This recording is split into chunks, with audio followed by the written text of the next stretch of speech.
के आवे के टाइम हो गइल बा। हम क्या होता नहीं अभी ते हगले नहीं का सुबह सरे जो जल्दी जो हम क्या जाता नहीं। अरे रुक अरे मोबाइल लगे जाते रो हां जा तबे हगत खुनी को लगी से मत पीती है। ठीक बा बाबा जो जल्दी हक के आइए। एक बार जाता नहीं। हां जो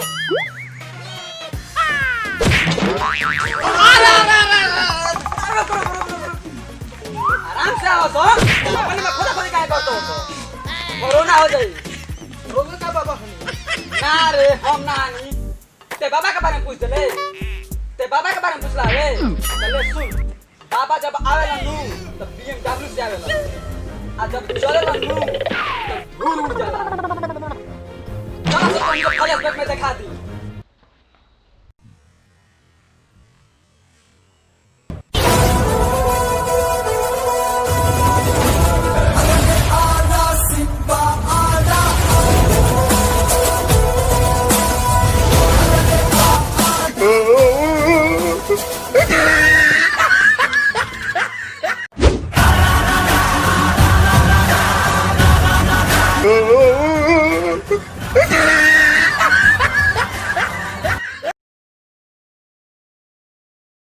अब देख ला सनू। हां देख ली जा। चलते अपन नाम बताओ। सनी तवल।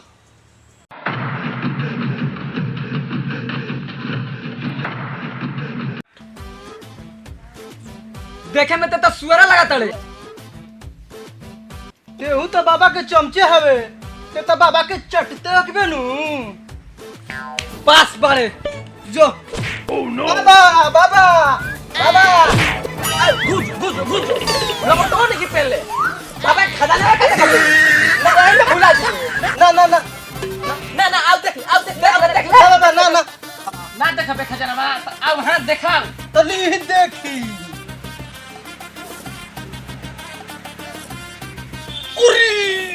क्या हो गया बाबा?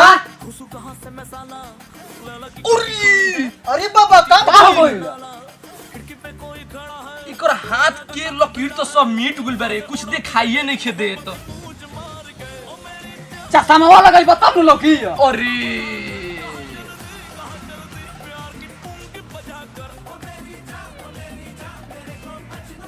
तोर हाथ के लकीर बतावता तोर सुहागोरत मन गुल बारे। हो बाबा ठीक कहत नहीं रहुआ। अरे और तोर तीन गो लइको बड़ा सन। अरे बाबा रहुआ तो सब जानता नहीं जी।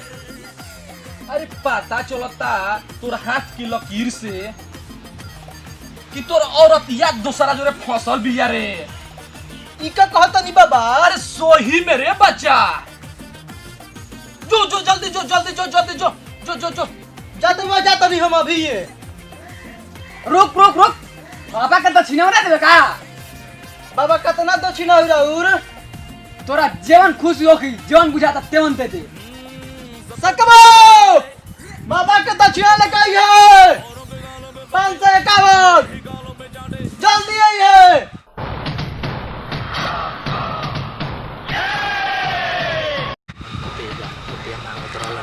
itu 501 रुपया देता ले ले के। कहां बना सकबो जल्दी आओ बाबा पे लगाओ निशाना। इस सगरा ढोंगी बाबा कहता कि तार सुहागरात हो गइल बा। मार दे तू अभी ये करा के गोली। और ना तार कहता कि तार लड़का 3 गो मर गए। तारवा यौरी कहता कि हमर मौगी तो सारा से लाइन मारतिया। अरे बाबा चल मार ढोंगी के खत्म हो जाए बेरा।